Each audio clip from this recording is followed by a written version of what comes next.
Hey everyone, how's it going? Welcome back to Chef Vic Cuisine. Today we're making a swordfish steak.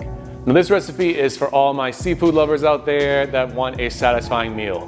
This feeds plenty, it has multiple cooking options, you can grill it, you can pan-sear it, and there's also a secret layer of flavor in there that makes it one stunning dish. So let's get started.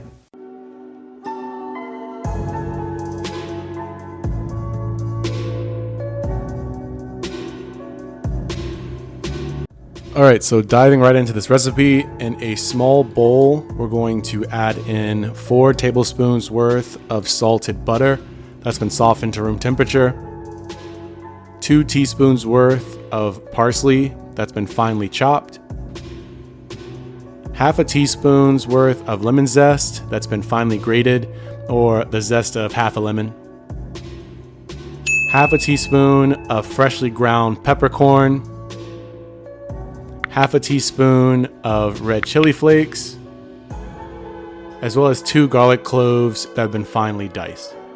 Whisking those all together until they're well combined. And you can set this aside for now. You also want to preheat your oven to 400 degrees Fahrenheit or 204 degrees Celsius. And in a large oven-proof skillet set over medium-high heat or 375 degrees Fahrenheit or 190 degrees Celsius, you want to heat 1 tablespoon's worth of extra virgin olive oil. And you also want to season 4 8-ounce swordfish fillets with a thin sprinkling of kosher salt as well as black pepper, and press the seasoning onto both sides of the fish. We're going to place these fillets into the prepared skillet once it's hot and sear them on one side for about 3 minutes. After the time is up, you want to turn the fillets over in the pan and then transfer the entire frying pan into the preheated oven. We're going to bake the swordfish for about 8 to 10 minutes or until it's cooked through.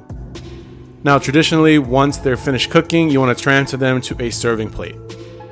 So during the last 5 minutes that the swordfish is baking, in a separate frying pan or a skillet set over medium-high heat or 375 degrees Fahrenheit or 109 degrees Celsius, you want to add in your butter mix.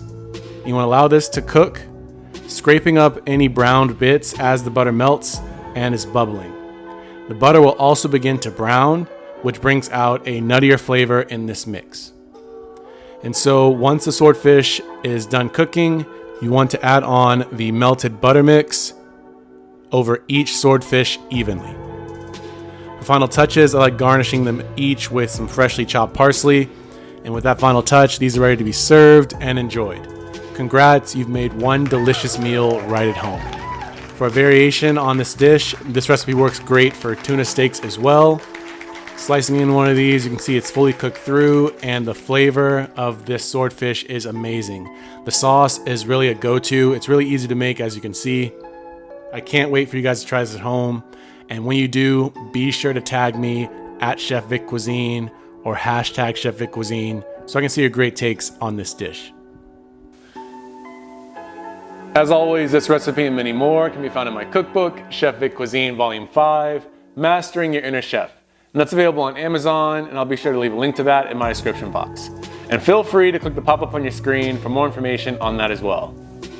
Thank you all so much for watching. I really hope you enjoyed learning how to make this steak, and if you did, make sure you smash that like button for me. It's one of the best ways to help the channel out. And if you haven't done so already, make sure you hit that subscribe button too, and feel free to share this recipe with all your family and friends.